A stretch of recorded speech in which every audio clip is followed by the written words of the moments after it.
बेटा हमारा जो नेक्स्ट टॉपिक है दैट इज कनेक्टिव टिश्यू। हम ह्यूमन एनिमल टिश्यू पे आ चुके हैं, जिसमें हमने लास्ट क्लास में एपिथेलियल टिश्यू स्टार्ट करा था, है ना। एनिमल टिश्यू में जो सारी कवरिंग टिश्यू थी और इसके क्या क्या यूज थे बेटा बहुत अच्छे से पढ़ लेना, क्वेश्चन आएंगे इससे, है ना। कनेक्टिव टिश्यू, मस्कुलर और नर्वस टिश्यू, हमारे तीन टाइप की टिश्यू रह गई है। अगर हम कनेक्टिव टिश्यू के बारे में थोड़ा बहुत समझे ना, तो ये जॉइनिंग सपोर्टिव टिश्यू कहला रहा है, यानी कि जॉइनिंग है और सपोर्टिव टिश्यू, यानी कि हो सकता है कोई दो टिश्यू को कनेक्ट करता हो और सपोर्टिव टिश्यू भी हो। और अगर इसको हम पढ़ना स्टार्ट करें तो कहता है कनेक्टिव टिश्यू क्या है। कनेक्टिव टिश्यू एनिमल टिश्यू का ही टाइप होता है। ये कनेक्ट करता है, सपोर्ट करता है, बाइंड बांधता है या सेपरेट अलग करता है अलग अलग बॉडी के पार्ट्स को। मतलब दो बॉडी के अलग अलग पार्ट्स है, उन दोनों को ज्वाइन कराना हो ये काम कराएगा, दोनों को अलग कराना हो, दोनों को बांधना हो, दोनों को सपोर्ट करना हो, ये सारे काम कनेक्टिव टिश्यू करता है। ये एपिथेलियल टिश्यू की तरह नहीं है जो स्किन को कवर करता था, चमड़ी को कवर करता था, अगर आपको याद हो, है ना। जहाँ सेल्स जो होते थे टाइटली पैक्ड होते थे एक दूसरे से, कनेक्टिव टिश्यू में सेल्स जो होते हैं ना वो लूजली अरेंज्ड किए जाते हैं। तो डिफरेंस आ गया दोनों कि उसके जो सेल्स थे वो टाइटली पैक्ड थे, इसके सेल्स टाइटली पैक्ड नहीं है। और जो स्पेस है ना सेल्स के बीच में वो फिल्ड है with a substance called matrix. मतलब जो सेल है ना और जो सेल्स के बीच में, अब हमें पता है एरिया तो है अच्छा खासा, लूजली पैक्ड है कह रहा है, तो उनके बीच में जो सेल्स हैं उनके बीच में जो स्पेस है उसको हम मैट्रिक्स कहलाते हैं। ध्यान रखना, मैट्रिक्स एक स्पेस का नाम दिया हुआ है और कुछ नहीं। मैट्रिक्स क्या है, कहता है बैकग्राउंड मटेरियल होता है जो लिक्विड भी हो सकता है, जेली की तरह हो सकता है, फ्लेक्सिबल भी हो सकता है, हार्ड भी हो सकता है, कैन बी एनीथिंग। समझ रहे हो, मतलब दो सेल्स हैं, दोनों के बीच में अच्छा खासा स्पेस है, तो वो सेल्स जो होते हैं वो लिक्विड भी हो सकते हैं, जेली लाइक भी हो सकते हैं, फ्लेक्सिबल भी हो सकते हैं, हार्ड भी हो सकते हैं। बाकी जो टाइप ऑफ मैट्रिक्स है, जैसे हमने पढ़ा अलग अलग टाइप का मैट्रिक्स है, ये डिसाइड करता है कि कैसे कनेक्टिव टिश्यू बिहेव करेगी, सॉफ्ट बिहेव करेगी, स्ट्रॉन्ग बिहेव करेगी, फ्लेक्सिबल बिहेव करेगी। फॉर एग्जाम्पल मान लो अच्छा खासा फ्लेक्सिबल है, तो वो आपको बताएगा ना कि वो जो कनेक्टिव टिश्यू है वो कैसे काम करेगी। कनेक्टिव टिश्यू क्या है, ऐसी टिश्यू जिनका काम ही यही है दो पार्ट्स को, दो सेल को या दो बॉडी पार्ट्स को ज्वाइन करना या अलग करना या दोनों को सेपरेट करना, है ना। ये सारे अपने अपने काम है। तो इसका मतलब जो भी कनेक्टिव टिश्यू है वो कैसा बिहेव करेगी, वो बिहेव करेगी मतलब पता लगाएगा वो मैट्रिक्स के ऊपर। अगर मान लो वो सॉफ्ट बिहेव कर रही है, स्ट्रॉन्ग बिहेव कर रही है, फ्लेक्सिबल बिहेव कर रही है, तो वो कनेक्टिव टिश्यू किस पे डिपेंड कर रही है ऐसा बिहेव करने पे, मैट्रिक्स के ऊपर। यानी कि दो सेल्स के बीच में क्या मैट्रिक्स है, क्या एरिया है, वो एरिया फ्लेक्सिबल है, सॉफ्ट है, क्या है, वो डिसाइड करता है। समझ लो कनेक्टिव टिश्यू के कैरेक्टरिस्टिक्स पे बात करते हैं। कहते हैं एक तो सेल्स इसके लूजली पैक्ड है ना, स्पेस है अच्छा खासा उनके बीच में, मतलब ये जो सेल्स हैं वो क्लोजली पैक्ड नहीं है एपिथेलियम की तरह, उनके बीच में अच्छा खासा स्पेस है।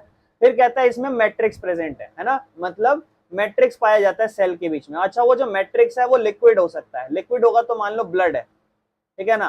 फ्लेक्सिबल है तो मान लो कार्टिलेज है। सबसे बेस्ट एग्जांपल कार्टिलेज का आपने देखा है, कान सबसे बेस्ट एग्जांपल है। आपका कान जो होता है वो किस हड्डियों से बना हुआ, कार्टिलेज, है ना। आप कहते नहीं हो फ्लेक्सिबल होता है, या आपने कभी ऐसी हड्डियां भी खाई होंगी मांस में, जो चिकनी हड्डी, पता नहीं कैसा क्या घर वाले कहते होंगे ना, है ना, कि बेटा ये खा जाओ, ये खाने वाली हड्डी है, मजबूत करेगी, ऐसा ऐसा ना लोग जब खाते हैं मांस, तो मैं उसकी बात कर रहा हूँ। बाकी अगर मान लो हार्ड है तो मान लो ये वाला जो कनेक्टिव टिश्यू है वो हड्डियों में पाया जा रहा है, मतलब दो हड्डियों को जोड़ने का काम है मान लो। या अगर लिक्विड पाया जा रहा है तो समझ लो ब्लड की फॉर्म में है वो मैट्रिक्स। या मान लो कार्टिलेज है तो मतलब कार्टिलेज है तो फ्लेक्सिबल है मान लो, है ना, या बोन है तो हार्ड है, इस तरीके से। बाकी मैट्रिक्स ही डिसाइड करता है कि कनेक्टिव टिश्यू कैसा काम करेगा या कैसा होगा। अगर ब्लड के रूप में तो फिर अपना अलग काम होगा, फ्लेक्सिबल है अलग काम होगा, हार्ड है अलग काम होगा। फंक्शन के बारे में बेटा अगर हम बात करें तो कनेक्ट करता है और सपोर्ट करता है बाकी टिश्यूज को, मतलब एक दूसरे को जोड़ता है और सपोर्ट करता है।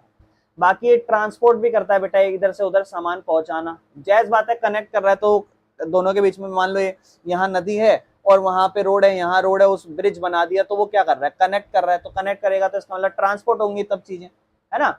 बाकी स्ट्रेंथ और फ्लेक्सिबिलिटी देता है, ताकत देता है या फिर मान लो फ्लेक्सिबिलिटी भी दे सकता है। बाकी ये फैट को स्टोर करता है और आपके ऑर्गन को बचाता है, ध्यान रखना इसका।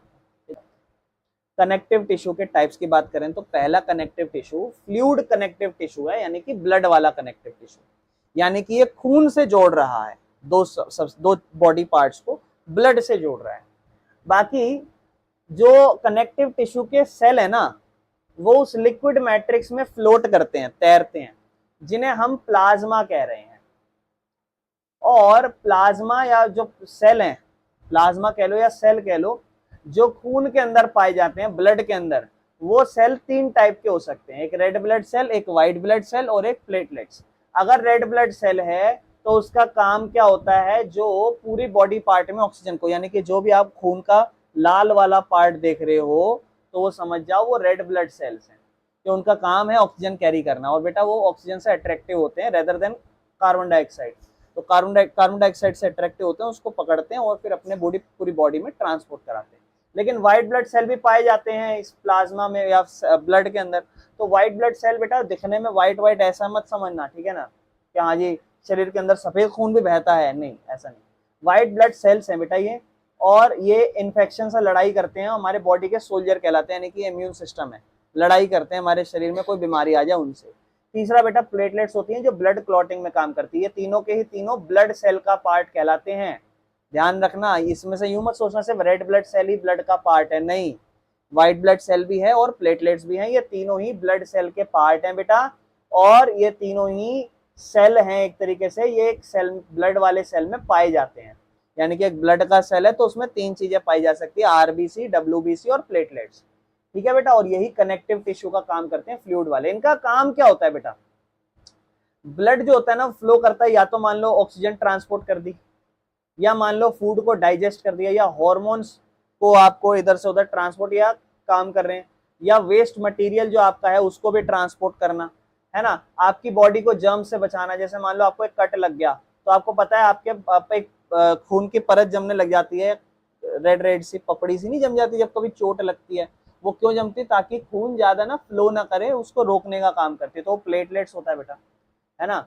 जैसे मान लो ये एक ब्लड सेल दिखा रखा था आपको, और ये ब्लड सेल, आप ध्यान देखना, ब्लड सेल के अंदर अगर हम जूम करें तो ऐसा दिखा रखा है, मान लो कि एक तरफ मान लो प्लेटलेट पाई जा रही है, एक तरफ मान लो रेड ब्लड सेल पाई जा रही है, और फिर उसी तरफ मान लो व्हाइट ब्लड सेल भी पाई जा रही है। चलो अच्छा, अगर हम रेड ब्लड सेल्स को अच्छा सा पढ़ें अच्छे से, है ना, अंडरस्टैंडिंग पर्पस के लिए, तो ये होते क्या है, तो हमें पता है जो रेड ब्लड सेल है वो किसके अंदर पाए जाते हैं, ब्लड के सेल्स में, और ये कनेक्टिव टिश्यू के तौर पर काम करता है। रेड ब्लड सेल ना ऑक्सीजन कैरी करते हैं। ये क्या होते क्या है, ये छोटे छोटे राउंड की शेप में होते हैं, और रेड कलर के सेल्स होते हैं ब्लड के अंदर। इनके अंदर एक रेड पिगमेंट होता है जो हीमोग्लोबिन होता है, जिस वजह से ये लाल होते हैं, ठीक है ना। ध्यान रखना, एक रेड पिगमेंट होता है हीमोग्लोबिन, जो उसको ब्लड को रेड कलर देता है, समझ रहे हो। फंक्शन क्या है बेटा, इसका काम क्या करता है, जो आरबीसी है, आरबीसी ऑक्सीजन उठाता है फेफड़ों से, और उसको हर एक बॉडी को, सेल को प्रोवाइड करता है, ले बेटा सेल ऑक्सीजन ले, ऑक्सीजन ले। और फिर उन्हीं से जब उन्हें ऑक्सीजन देता है तो उन्हीं से कार्बन डाइऑक्साइड ले लेता है, वेस्ट गैस कहलाती है कार्बन डाइऑक्साइड, और उसको लेके वापस लंग्स को दे देता है और कहता है जी इसे मुंह से बाहर छोड़ो, ऐसे, समझ रहे हो। हाँ, ये इंपॉर्टेंट क्यों है जी, आपको पता है हर जो जितना भी आपकी बॉडी का सेल है उस सबको ऑक्सीजन चाहिए रहती है आपकी बॉडी में, तो इसलिए वो एनर्जी रिलीज करने के लिए ऑक्सीजन चाहिए। अगर आरबीसी नहीं होगा तो ऑक्सीजन कैरी नहीं होगी और आपका बॉडी वर्क नहीं कर पाएगा, तो इसलिए आरबीसी बहुत ज्यादा इंपॉर्टेंट है। दूसरा बेटा डब्ल्यूबीसी की बात करें, जो बॉडी का सोल्जर कहला रहा है, बॉडी का सोल्जर कहला रहा है, कह रहा होते क्या है ये, कहता है ये आरबीसी से बड़े हैं लेकिन इनके नंबर कम होते हैं, मतलब साइज में मान लो बड़ा है, लेकिन जितने रेड ब्लड सेल हमारी बॉडी में पाए जाते हैं ये उतने नहीं पाए जाते, ठीक है ना। इनके पास हीमोग्लोबिन नहीं है, तो इसका मतलब ये रेड कलर नहीं दिखाई देंगे, इसलिए ये व्हाइट और ट्रांसपेरेंट कलर के दिखाई देंगे। अगर इनके पास भी हीमोग्लोबिन होता तो कैसे पाए जाते, रेड कलर के, ठीक है ना। बाकी फंक्शन क्या है बेटा इनका, डब्ल्यूबीसी प्रोटेक्ट करता है बॉडी को इन्फेक्शन से। किससे प्रोटेक्ट करता है, इन्फेक्शन से, घाव, कोई भी सारी चीज हो बॉडी में, कोई भी बीमारियां पनप रही हो उसको बचाता है बेटा। ये आपके जर्म्स को मारता है, बैक्टीरिया वायरस फंगा पड़ जाए ना बॉडी में, उन सबको मारता है, यानी कि कोरोना वायरस से भी ये लड़ सकता है, समझ रहे हो। और आपको जब वैक्सीन लग जाए तो वैक्सीन लगने के बाद इसको पता है कि हाँ जी ऐसे ऐसे कोरोना वायरस नाम की चीज है, कल को आएगी मार दूंगा ऐसे। बाकी कुछ व्हाइट ब्लड सेल जो होते हैं ना वो जर्म्स भी खा जाते हैं, ठीक है ना, ताकि वो एक स्पेशल प्रोटीन बना सके एंटीबॉडीज, ताकि वो उन्हें डिस्ट्रॉय कर सके। जैसे मान लो कोरोना वायरस आ गया तो फॉर एग्जांपल मान लो उसको खा जाए, ताकि एंटीबॉडीज बन जाएगी उसके शरीर में, ताकि कल को सही में फिर से कोई कोरोना वायरस आ जाए तो उसको मार दे।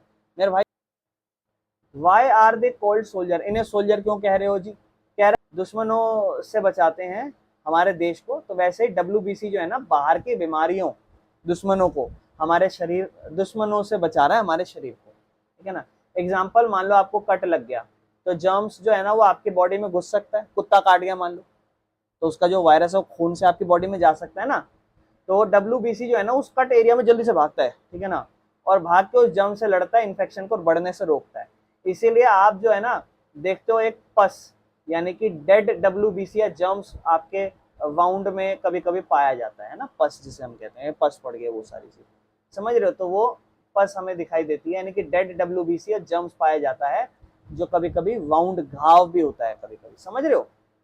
यानी कि वो डेड WBC है जो वो दिख रहा है आपको, जैसे कभी कोई फुंसी हो जाए, कुछ भी हो जाता है, तो स्टार्टिंग में वो रेड दिखाई देती है, बट एक टाइम बाद आपको वो थोड़ा सा है ना येलो येलो व्हाइटिश थोड़ा नजर आ रहा है, फिर आप उसे फोड़ते हो, घर वाले कहते हैं जल्दी से हाथ धो लो। तो वो जो पाया गया है वो क्या है, डेड WBC है, समझ रहे हो। अच्छा, ये कहते हैं प्लेटलेट्स क्या होती हैं, है ना, तो बोलता है छोटी सी डिस्क शेप के फ्रेगमेंट्स होते हैं जो खून के अंदर पाए जाते हैं। और प्लेटलेट्स का काम क्या होता है, ब्लड क्लॉटिंग करने में मदद करता है, यानी कि खून को रोकने में मदद करता है बेटा।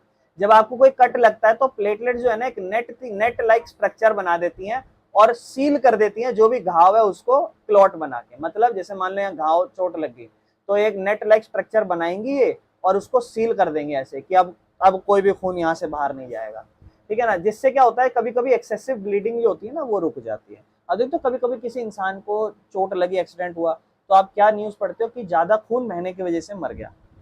तो वो इसलिए क्योंकि ब्लड क्लॉटिंग इतनी जल्दी नहीं हो पाती है, एकदम से चोट लगती है आपको, या कभी कट पड़ जाए आपको चाकू से, तो खून बहता रहता है कंटिन्यूस, तो आप रोकने की कोशिश करते हो क्योंकि वो बहना नहीं चाहिए।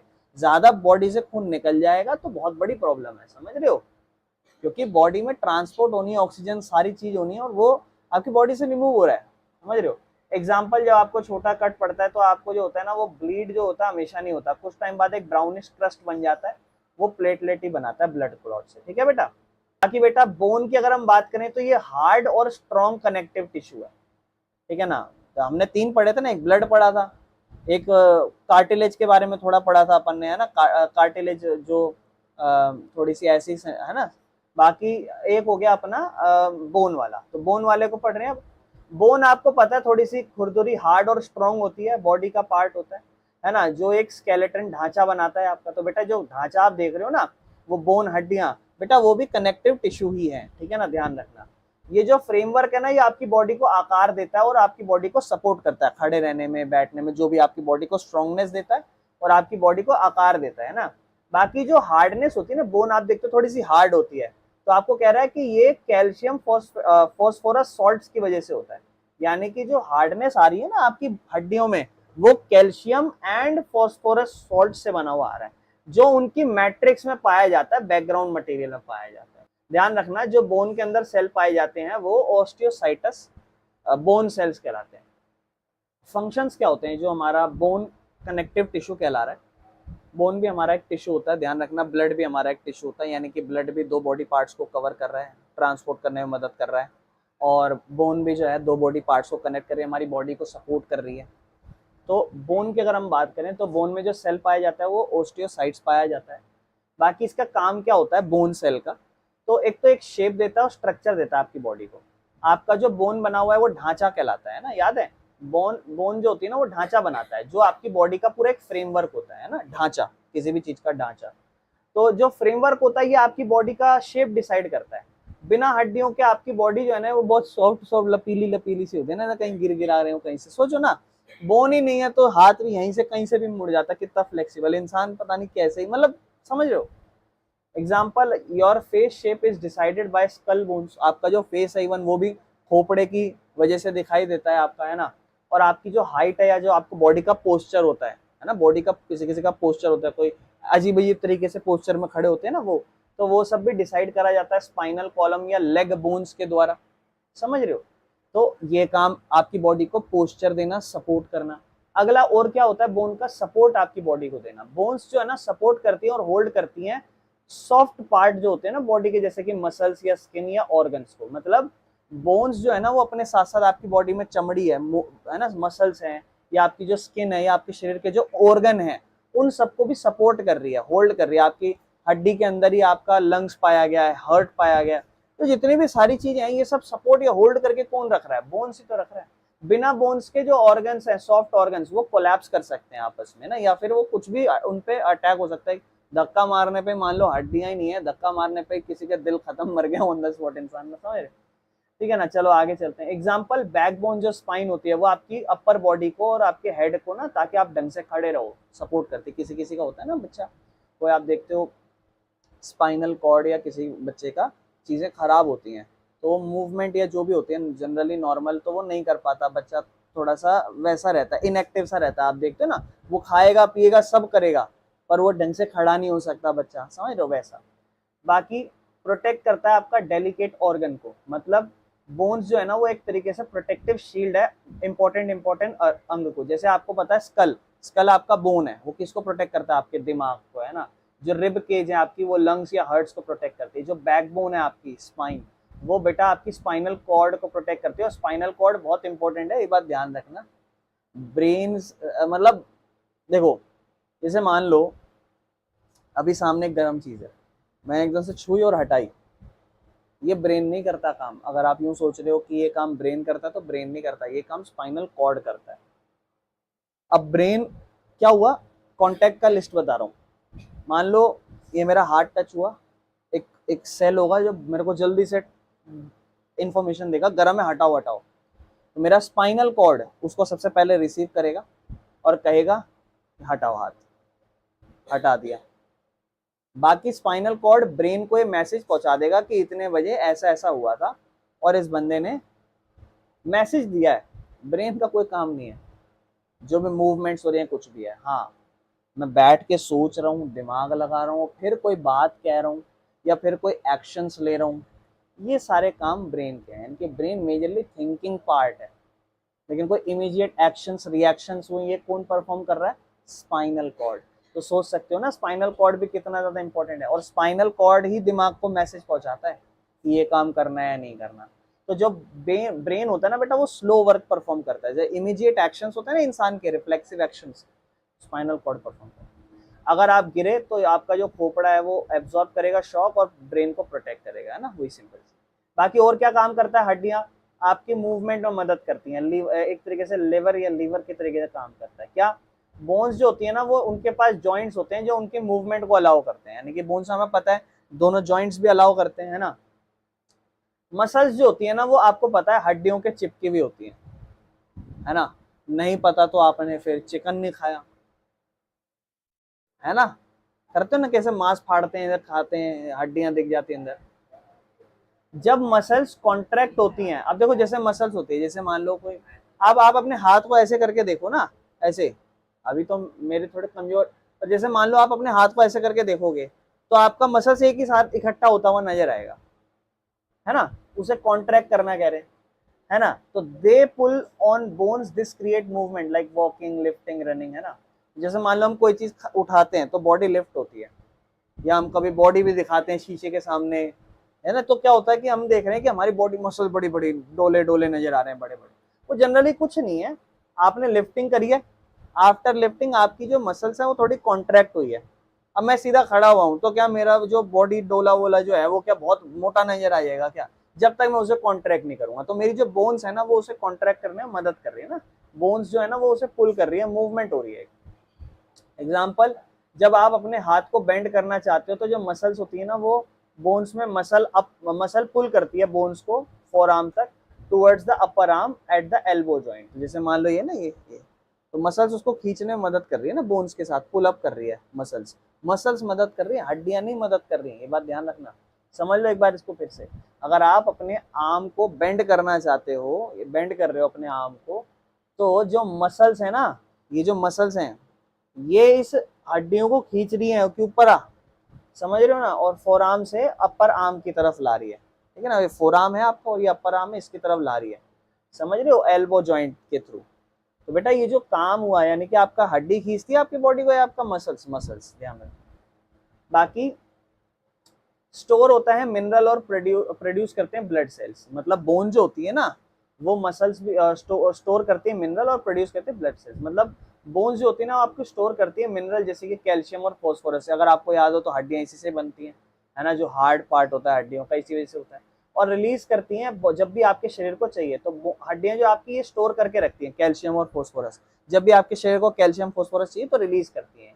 हड्डियों के अंदर बेटा एक सॉफ्ट टिश्यू कहलाता है जिसे बोन मैरो कहते हैं, जो आपका रेड ब्लड सेल बनाता है, व्हाइट ब्लड सेल बनाता है, प्लेटलेट्स बनाता है। बहुत इंपॉर्टेंट टॉपिक है, ध्यान रखना। क्या कि आपकी हड्डियों के ही अंदर एक छोटा सा सॉफ्ट टिश्यू कहलाता है जिसे हम बोन मैरो कहते हैं, और आपके वो रेड ब्लड सेल्स को, व्हाइट ब्लड सेल्स को, प्लेटलेट्स को बनाता है। एग्जाम्पल, बोन मैरो एक तरीके का ब्लड सेल का फैक्ट्री है, समझ रहे, यानी कि आपने ऊपर ब्लड सेल पढ़ लिया पूरा, आपने red blood cell, white blood cell, platelets पढ़ लिया, वो सब बनाता कौन है?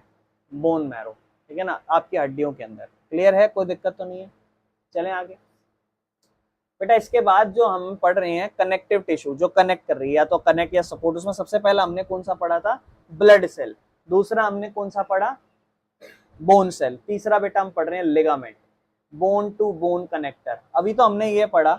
अगर मैं आपसे सवाल पूछूं कि बोन को मसल से कौन कनेक्ट कर रहा है, तो आप बोलोगे बोन सेल्स। जो ऊपर हमने जनरली देखे है ना बोन सेल्स, जैसे कि ये वाला अपना हो गया ना, क्या कहते हैं, मसल्स जो होती हैं वो अट्रैक्ट होती हैं बोन्स को ना, तो एक तरीके से बोन सेल्स काम कर रहे हैं, ठीक है ना, ये है ना बोन सेल्स एक तरीके से, ऑस्टियोसाइट्स।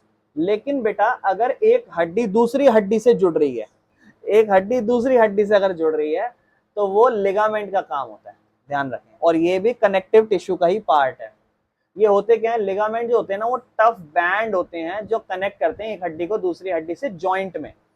जॉइंट जैसे एल्बो जॉइंट हो गया, पैरों का जॉइंट हो गया, और अलग अलग जॉइंट्स हो गया आपकी बॉडी में, है ना बेटा। स्ट्रक्चर क्या होता है, ये बहुत ही ज्यादा स्ट्रॉन्ग होते हैं और इलास्टिक भी होते हैं। इलास्टिक ना, ऐसे इलास्टिक, है ना, ये मतलब ये स्ट्रेच हो सकते हैं थोड़े बहुत, और अपने ओरिजिनल शेप में भी आ सकते हैं। आप इन्हें स्ट्रेच कर सकते हो और अपनी ओरिजिनल शेप में भी ला सकते हो। इनका मैट्रिक्स बहुत छोटा होता है, और ये जेल लाइक सब्सटेंस होते हैं सेल के बीच, मतलब दो सेल है ना, तो लिगामेंट दो सेल्स के बीच में जेल लाइक सब्सटेंस होते हैं।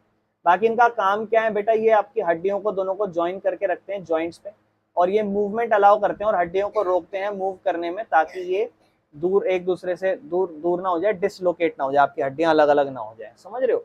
इनका काम होता है उसकी मूवमेंट और हड्डियों को मूव करना, एक दूसरे से ज्यादा दूर ना जाए, रोकना। यानी कि लिगामेंट जो होता है ना, जैसे आपका नी जॉइंट हो गया, वो होल्ड करता है थाई बोन को, है ना, आपका जो थाई ऊपर का अपर बॉडी जो है, ऊपर की टांग का आधा हिस्सा, और आपका जो लेग बोन है जैसे टिबिया और फेम्योर कहा गया है, उन दोनों को ज्वाइन करता है और अलाउ करता है बेंडिंग करना भी। लेकिन जो बोन्स है उसको एक प्लेस में भी रखता है, ये नहीं कि इधर उधर कहीं भी घूम घाम रही है, एक प्रॉपर प्लेस में करता है, लेकिन बेंडिंग भी अलाउ कर रहा है, ठीक है बेटा। जैसे ये देखो, ये अपर पार्ट है आपकी थाई वाली बोन है, इसको फेम्योर कहते हैं, और बीच में बेटा लिगामेंट कहलाएगा इनके बीच में, जो ज्वाइन करेगा, और नीचे की बोन जैसे टिबिया बोन कहेंगे हम, ठीक है ना। बाकी मसल से आप देखो ध्यान से, अगर आप देखोगे यहाँ पे लिगामेंट है, फॉर एग्जांपल ये लिगामेंट पार्ट है, ये अपर ऊपर की हड्डी है, आपकी बोन है, और यहाँ पे एक मसल्स भी दिख रही है आपको, एक टेंडन भी दिखाई दे रहा है, जो हम आगे पढ़ेंगे। बाकी ये दूसरे की नीचे की बोन है आपकी, ठीक है बेटा। चलें आगे। बाकी टिबिया जो होती है, शाइन बोन, वो सेकंड लार्जेस्ट बोन होती है आपके ह्यूमन बॉडी में, यहाँ ध्यान रखना ये वाली, ठीक है ना। और ये फ्रंट पार्ट में होती है आपके लोअर लेग में, लोअर लेग का आगे के पार्ट में होती है, और इसकी मदद से आप इजिली अपने आप को, इसको आराम से टच करके चेक कर लो, मतलब ये कहना चाह रहा है कि आप इसे आराम से महसूस कर सकते हो, ठीक है ना। बाकी ये मोस्ट ऑफ द बॉडी का वेट आपका लोअर लेग यही संभालता है, most of the body weight, upper वाला नहीं, लोअर वाला, ध्यान रखना, ठीक है बेटा। देखो मैंने भी बोला था टेंडन आगे जाके समझेंगे, अब आ गया टेंडन। टेंडन मसल्स को बोन से कनेक्ट करता है, ठीक है ना, ध्यान रखना। यानी कि आपकी जो मसल्स हैं बोन से जो कनेक्ट हो रही है, वो वाले टेंडेंस कहलाएंगे, ठीक है ना। अगर बोन को बोन से कनेक्ट करना है तो लिगामेंट, और मसल्स को बोन से कनेक्ट करोगे तो टेंडेंस। टेंडेंस भी टफ होते हैं, और वो बहुत ज्यादा स्ट्रॉन्ग थे, लिगामेंट ये नहीं है, इसके पास टफ और स्ट्रॉन्ग बताया गया। और रोप की तरह स्ट्रक्चर होते हैं हमारी बॉडी में, रोप, रस्सी की तरह। ये मसल्स को हड्डियों से कनेक्ट करते हैं, ठीक है ना, जो मूवमेंट हो पाती है ना मसल्स में, और हड्डियां जो आपका रिजल्ट दिखा रही है पूरा। तो ये इसका बनता कैसे है, टेंडेंस बोलता है कि कोलेजन फाइबर से बना हुआ होता है, जो बहुत ही ज्यादा स्ट्रॉन्ग प्रोटीन के फाइबर्स होते हैं, ठीक है ना। बाकी आपको कह रहा है ये थोड़े कम फ्लेक्सिबल होते हैं लिगामेंट, जैसे लिगामेंट ज्यादा फ्लेक्सिबल होता है ना, ये इतने फ्लेक्सिबल नहीं होते। इनका काम जो है ना, वो तो सिर्फ खींचना है, ना कि स्ट्रेच करना। जैसे आपकी हड्डियां ऊपर नीचे मूवमेंट कराई हड्डी को हड्डी से, जॉइंट्स है ना, लेकिन इनका काम क्या है, इनका काम तो बॉडी में एक तरीके से खींचना है ना। मसल्स का काम क्या है, मसल अगर हड्डी के साथ कनेक्ट है तो मसल उसको सिर्फ खींचने के लिए ही है। है ना, तो इसीलिए ये ज्यादा फ्लेक्सिबल नहीं होते, ठीक है ना। बाकी ये वाइट नजर आते हैं और शाइनी कॉर्ड्स होते हैं इनकी बॉडी में। टेंडेंस जो होता है ना उनके पास ज्यादा इलास्टिसिटी, लोचकता, इलास्टिक ज्यादा नहीं होती, ज्यादा स्ट्रेच नहीं हो सकते ये, ठीक है ना। कहता है ये ज्यादातर पुलिंग फोर्स के लिए डिजाइन किए गए हैं, ठीक है बेटा। फंक्शन क्या है इनका, जब भी आपकी मसल्स कॉन्ट्रैक्ट होती है, टाइट होती है, तो ये पुल करता है टेंडन के, मतलब जैसे मैंने अब पिछले केस में आपको बताया था कि मैंने अगर ये मसल्स को मूव ऐसे करा, ये तो ये मूवमेंट किसने कराई, मसल्स ने कराई। तो मसल्स ने जो मूवमेंट कराई है हड्डी की, तो वो मूवमेंट जो है ना वो टेंडन की वजह से मूवमेंट हुई है, ये बात का ध्यान रखना। बाकी टेंडन ट्रांसफर करता है इस पुलिंग फोर्स को हड्डी पे, मतलब टेंडन जो है ना मसल्स से हड्डियों को खींचता है ना, मेक करता है कि हड्डी घूमे। बिना टेंडन के आपकी जो मसल्स हैं वो मूव नहीं कर पाएगी हड्डी, मतलब आपकी हड्डी मूव नहीं करेगी अगर टेंडन नहीं है तो। एग्जाम्पल, जब आप अपने हाथ को बेंड करते हो तो आपका बाइसेप्स मसल जो होता है ना वो खींचता है टेंडन के बेसिस पे, जिस वजह से आप देखते हो कि आपका फोरआर्म मूव हो पा रहा है, ठीक है ना। एग्जाम्पल, जो मोस्ट फेमस टेंडन है वो कहलाता है एचाइल टेंडन, तो आपके बैक पे होता है, एंकल पे, ठीक है ना, बैक ऑफ योर एंकल। देखते हैं अभी इसको। और ये कनेक्ट करता है आपकी काफ मसल्स को आपकी हील बोन से, ठीक है ना। आपका काफ मसल आप देखते हो, काफ मसल जो आपके पैर का पीछे वाला पार्ट होता है, ठीक है ना, ये आपका काफ मसल है और आपकी जो हील बोन है नीचे की उसको कनेक्ट कर रहा है ये, ठीक है ना। और ये सबसे फेमस टेंडन है। कैसा क्या है भाई, ये आपको वॉक करने में, रन करने में, जंप करने में, खड़े रहने में आपके टोज पे मदद करता है। इफ द एचाइल या एचील्स है, एचाइल ही है, एचाइल टेंडेंस टूट गया तो वॉकिंग बहुत ज्यादा मुश्किल हो जाएगी और बड़ी डिफिकल्ट हो जाएगा, बिकॉज काफ का जो मसल है वो अब आपकी हील की हड्डियां नहीं खींच सकता। जो काफ, आप कभी साइकिलिंग करते हो या वॉक करते हो बहुत ज्यादा, तो आपका जो ये वाला मसल्स होता है पीछे, काफ मसल, ये वाला, ये जो आप पीछे देखते हो थोड़ा मोटा मोटा पार्ट होता है ना, जो जिसको आप आराम, जैसे आगे का पार्ट होता है वो इतना पिलपिला सा नहीं होता, पीछे का पार्ट ये वाला बड़ा मोटा मोटा सा होता है मसल्स का। तो ये वाले पार्ट बहुत ज्यादा रिस्पॉन्सिबल है किस चीज के लिए, आप जैसे मान लो फॉर एग्जाम्पल ये मेरा पैर है, ऐसे मान लो इस तरीके से, ऐसे इस तरीके से पैर है, तो इसके जो पीछे ये काफ मसल है और ये आपका हील जॉइंट है, तो इसको पूरा कनेक्ट, इसको मूव करने के लिए एक मसल सी काम करेगी, क्योंकि ये चलेगा आगे, ऐसे ऐसे चल रहा है, तो ये हड्डियां मूव कर रही है। अब हड्डी को मूव कौन कराएगा, मसल्स मूव कराएगी, तो ये टेंडन वाला ये काफ मसल्स मूव कराती है। तो ये बहुत ज्यादा इंपॉर्टेंट होती है बेटा, ठीक है। चाइल्ड टेंडन, ये देखो, देखा ना, काफ मसल्स हो गया ये वाला ऊपर का पार्ट पूरा, ये तो होता है ना पीछे मोटा मोटा सा पार्ट होता है वो, और ये आपका एचाइल टेंडन है इनके बीच में, और ये आपकी हील बोन है, ठीक है ना। तो आपके एंकल जॉइंट के पास पाया जाता है, जो आपका एंकल होता है ना, एंकल ये वाला पार्ट, ठीक है। क्लियर है बेटा, कोई दिक्कत तो नहीं है। इसके बाद अगले में बात करते हैं कार्टिलेज, द फ्लेक्सिबल क्वेश्चन जिसे हम कहते हैं कार्टिलेज। कार्टिलेज जैसे ये वाला, ये जो पार्ट होता है ना, बाकी कार्टिलेज होता क्या है, कार्टिलेज एक तरीके का कनेक्टिव टिश्यू ही है, ठीक है ना। और ये एक फर्म होता है लेकिन थोड़ा फ्लेक्सिबल है, ये हड्डी है लेकिन थोड़ी फ्लेक्सिबल होती है ये, मतलब ये हड्डी की तरह हार्ड नहीं है, लेकिन जो है इतनी ज्यादा सॉफ्ट भी नहीं है कि आराम से टूट जाए। चलो आओ, कहता है सॉफ्ट क्वेश्चन के बारे में सोचो जो सपोर्ट करता है और शेप करता है आपके बॉडी के पार्ट्स को, ठीक है ना। स्ट्रक्चर कैसा होता है कार्टिलेज का, स्ट्रक्चर की अगर हम बात करें तो जो मैट्रिक्स है, बैकग्राउंड मटेरियल है, वो सॉलिड तो होता है लेकिन फ्लेक्सिबल होता है, और वो प्रोटीन और शुगर से बना हुआ होता है, जो आपकी कार्टिलेज को स्ट्रेंथ और फ्लेक्सिबिलिटी दोनों देता है।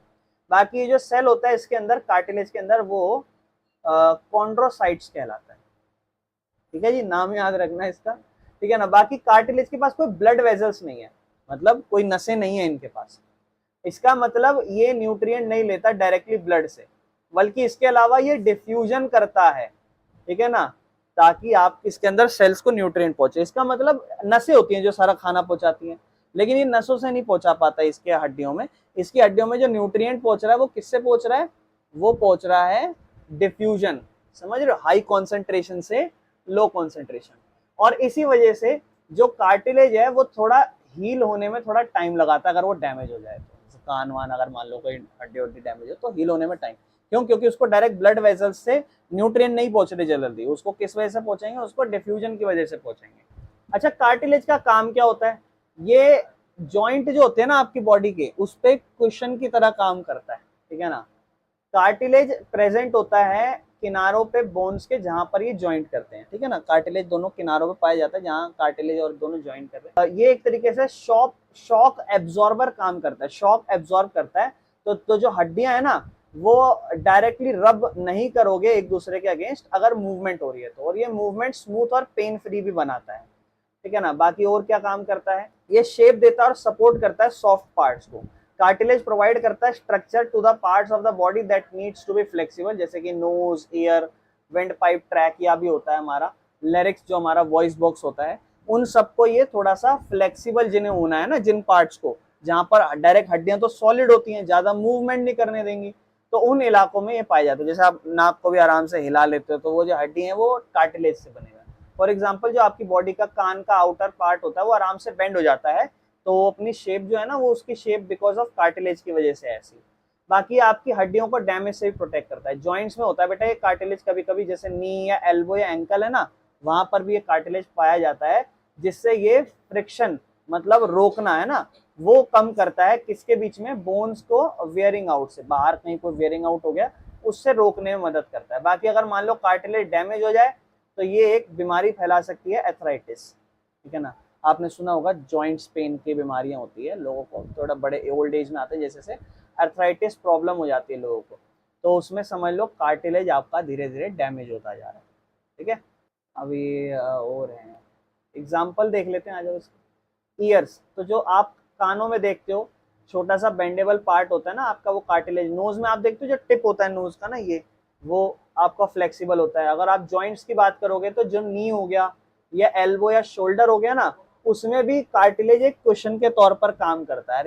बाकी देखो ये जैसे मान लो पैरों की हड्डियां हैं तो थोड़ा थोड़ा कार्टिलेज पाया जाता है इसमें। कार्टिलेज कार्टिलेज जो होता है ना वो धीरे धीरे देखो ब्रेक डाउन होने लग रहा है। अब ये जो कार्टिलेज यहाँ पाया गया है ना, ये यूं मत बोलना भैया हमें तो महसूस नहीं हो रहा, अरे बेटा वो बाउंड्रीज अंदर लगा हुआ है हड्डी के, ठीक है ना, मसल्स के पास, समझ रहे हो इस तरीके से। अब देखो एक लाल लाल दिख रहा है आपको, तो कार्टिलेज क्या हो गया, धीरे धीरे डैमेज होने लगा। अब इंसान को जॉइंट से प्रॉब्लम होने लगेगी, पेन होने लगेगा, समझ रहे हो। विंड पाइप कार्टिलेज, जो कार्टिलेज की रिंग्स होती है ना, यहाँ पे आप देखते हो कार्टिलेज की रिंग्स होती है आपके में, जो विंड पाइप को ओपन रखती है। जैसे आपका विंड पाइप है ना वो ओपन रहना चाहिए, और वो ना बहुत सॉफ्ट होता है। अगर मान लो विंड पाइप नहीं हो ना, यहाँ पे कार्टिलेज ना हो, तो वो पता क्या होगा, वो बंद हो जाएगी विंड पाइप जैसे ही मान लो। और फिर जब आप मान लो दोबारा कभी सांस ले रहे नहीं और एयर ट्रांसपोर्ट नहीं हो पाई, तो आप ऑन द स्पॉट धीरे धीरे मर जाओगे। तो ये समझ रहे हो ना क्या चीज है, कार्टिलेज उसको होल्ड करके रखते हैं रिंग्स के तौर पर, ताकि विंड पाइप खुला रहे, समझ रहे हो। अपना नेक्स्ट टाइप का जो टिश्यू है ना, लास्ट है ये शायद, ये है अपना एरियोलर टिश्यू। कनेक्टिव टिश्यू में हमने बहुत सारे पढ़ लिए थे, लिगामेंट पढ़ लिया था हमने, है ना, और टेंडन पढ़ लिया था हमने, कार्टिलेज पढ़ लिया, सारे पढ़ लिए। अब अपना जो लास्ट है मेरे ख्याल से ये फिलर टिश्यू कहलाता है। एरियोलर टिश्यू ना बहुत ज्यादा सॉफ्ट होता है, थोड़ा स्पॉन्जी होता है कनेक्टिव टिश्यू में ही, और इस ये ना एक तरीके से ऐसा होता है जैसे मान लो कॉटन है क्वेश्चन के अंदर, जैसे क्वेश्चन होते हैं ना उनके अंदर कॉटन्स नहीं होती, ऐसा फील होता है ये। बाकी ये एम्प्टी स्पेसेस अपने अंदर फिल करके रखता है ना, कीप एवरीथिंग इन प्लेस, ताकि ये हर चीज को टाइम जगह पे रख सके, इसीलिए ये खाली स्पेस से भरा हुआ होता है। बाकी ये पाया कहाँ जाता है, कहता है ये हमारी स्किन और मसल्स के बीच में पाया जाता है, ठीक है ना, एक तरीके से पैडिंग का काम करता है। देखते हैं पैडिंग, पैडिंग जो होता है ना जनरली, जैसे स्किन और मसल्स हो गई, उसके बीच में पैडिंग का काम करना। तो पैडिंग मतलब एक छोटा सा सॉफ्ट मटेरियल या फॉर्म के तरीके से, या कपड़ा जो स्टफ भरा हुआ होता है उसके अंदर ना, लाइक चीजें थोड़ी सी सॉफ्ट सॉफ्ट बनाने के लिए, तो वो पैडिंग होता है, ठीक है। और कहाँ कहाँ पाया जा सकता है, जो आपकी ब्लड वेजल्स और नर्व्स है उनके आसपास पाया जा सकता है, जिससे ये उन्हें सपोर्ट करे। जो हमारी ब्लड वेजल्स है ना उसके आसपास पाया जा सकता है, जो नर्व्स है हमारी उसके आसपास पाया जा सकता है। बाकी हमारा जो इंटरनल ऑर्गन है, हमारे शरीर के अंदर का जो अंग है, उनके आसपास पाया जा सकता है ये, ताकि ये उन्हें ढंग से सही जगह पर प्लेस करके रख सके। बना हुआ कैसा होता है ये जो एरियोलर टिश्यू है, बोलता है ये लूजली अरेंज्ड होते हैं फाइबर एंड सेल्स से, मतलब loosely arrange fibres and cells होते हैं जो इसको सॉफ्ट और फ्लेक्सिबल बनाने में मदद करते हैं। इनके अंदर फाइब्रोब्लास्ट होता है जो फाइबर प्रोड्यूस करता है इनके अंदर, ठीक है ना, इनके अंदर फाइबर प्रोड्यूस होता है। और दूसरा मैक्रोफेगस जो सेल्स जो जर्म से लड़ाई करते हैं, तो दोनों चीज होती है इनके अंदर, एक फाइब्रोब्लास्ट और एक माइक्रोफेगस। फाइब्रोब्लास्ट जो अपना काम करता है फाइबर बनाने के लिए, आपकी बॉडी में फाइबर बने ज्यादा से ज्यादा, और दूसरा मैक्रोफेगस बनता है जो आपकी बॉडी में जर्म से लड़ सके, और एक जेली लाइक मैट्रिक्स होता है जो हमारा बैकग्राउंड का मटेरियल होता है, ठीक है ना, बैकग्राउंड में पीछे पाया जाता है, ठीक है ना। बाकी इसके काम क्या है, ये फिल स्पेस करता है, मतलब जनरली ये स्पेस फिल करता है, अभी हमने समझा कि एक सबको पोजीशन रख सके और सॉफ्ट फील हो सके। तो ऑर्गन और टिश्यू के बीच में एक पैकिंग मटेरियल है ये, ठीक है ना, एक पैक जैसे कोई चीज होती है ना पैक करके दी जाए, उस तरीके से जगह स्पेस फिल करके, है ना, जैसे आप कोई चीज देखते हो वो छोटी सी नजर आती है पर वो अच्छा खासा स्पेस में फिल होकर पैक नजर आ रखी होती है, तो एक तरीके से पैकिंग मटेरियल है। बाकी आपके ऑर्गन एक जगह पे सही टिके रहें, प्लेस रहें, उनके लिए भी ये काम है, ताकि वो जो है ना आपके शरीर में कहीं शिफ्ट ना हो जाए इधर उधर आपकी बॉडी से, तो वो एक प्लेस पे रहें, उनको टिकाने का काम इसका होता है। बाकी आपकी ब्लड वेजल्स और नर्व्स को सपोर्ट करता है, क्यों, उनके चारों ओर घूमता रहता है ना, ताकि वो डैमेज ना हो जाए, आपकी नसें डैमेज ना हो जाए या आपका नर्व्स डैमेज ना हो जाए। बाकी जो आपकी मदद करता है ये वाउंड्स, घाव को भरने में भी, ठीक है ना, ताकि आपका जो डैमेज टिश्यू है ना वो जल्दी से रिपेयर कर सके, उसमें भी ये काम मदद करता है। बाकी देखो ये मान लो एक आपको बॉडी पार्ट दिखा रखा है जिसमें आपको बता रखा है कि माइक्रोफेक कहाँ पाया जाता है और फाइबर ब्लास्ट कहाँ पाया जाता है। बाकी और कुछ नहीं है, ठीक है। ये वाला हमारा लास्ट है एडिपोज टिश्यू, जिसे हम फैट स्टोरेज कहते हैं। एडिपोज टिश्यू क्या कहलाता है? एडिपोज टिश्यू भी एक स्पेशल टाइप का कनेक्टिव टिश्यू है जो जिसका काम है फैट को स्टोर करना। जैसे हमने एरियोलर टिश्यू पढ़ा जिसका काम है जो उसके पास अच्छा खासा स्पेस होता है, जो स्पेस से अलाउ करता है इंटरनल ऑर्गन जो होते हैं ना वो अपनी जगह पे शिफ्ट रहें, इधर उधर शिफ्ट ना करें, एक जगह पे फिक्स रहें इसलिए।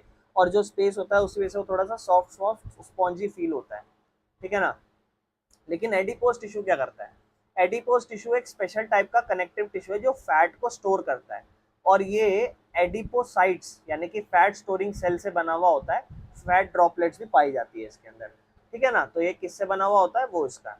बाकी एडिपोज टिश्यू पाया कहाँ जाता है? आपकी चमड़ी के नीचे, स्किन के नीचे, ठीक। जैसे मान लो हमारी स्किन है, स्किन के जस्ट नीचे की जो एक लेयर होती है ना वो हमारी फैट की लेयर है, बस इतना समझ लो, ठीक है ना, और कुछ नहीं है। मतलब ये एक सॉफ्ट लेयर आपकी चमड़ी के नीचे जो बनती है ना, जैसे कोई थोड़ा मोटा मोटा सा नहीं इंसान होता है, थोड़ा सा उसके हाथ वाथ आप टच करो तो थोड़े पिल पिल अगर आपको नजर आ रहे हो, है ना, तो वो उस लेयर की वजह से होते हैं, ठीक है ना, एडिपोज टिश्यू की वजह से, ठीक है ना, ठीक है ना। एक सॉफ्ट लेयर आपकी जो स्किन के बिल्कुल नीचे होता है, जैसे आपकी स्किन है उसका स्किन वाला टिश्यू हुआ, उसके जस्ट नीचे की जो लेयर है वो आपकी एडिपोज पाया जाता है।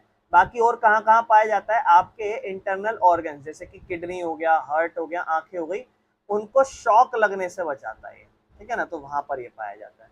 बाकी बेटा इसके काम क्या है? देखो फैट भी बहुत इंपॉर्टेंट है, ये बात ध्यान रखना। इसके काम क्या होते हैं?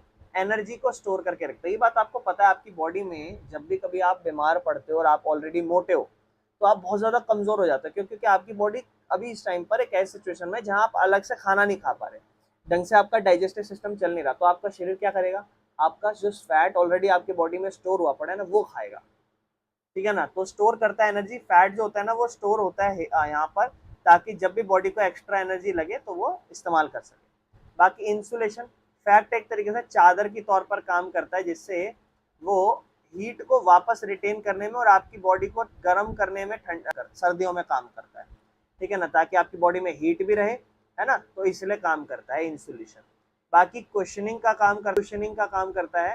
फैट प्रोटेक्ट करता है ऑर्गन्स को bye absorbing shock and reducing injury, ठीक है ना। तो फैट जनरली क्या करता है? आपका जो भी अंग है शरीर का उसमें जो भी शॉक अगर कुछ लग रहा है तो उस शॉक को एब्जॉर्ब कर लेगा और आपकी इंजरी को कम से कम करने की कोशिश करेगा, ठीक है ना।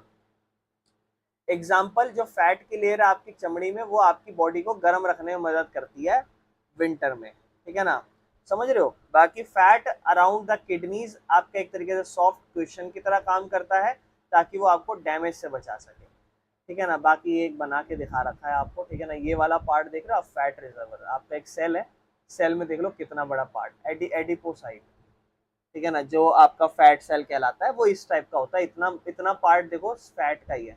मान लो आपका पूरा सेल है, उसमें शॉक लग रहा है तो यही वाला पार्ट इंजरी कम करने में मदद करता है बेटा, ठीक है।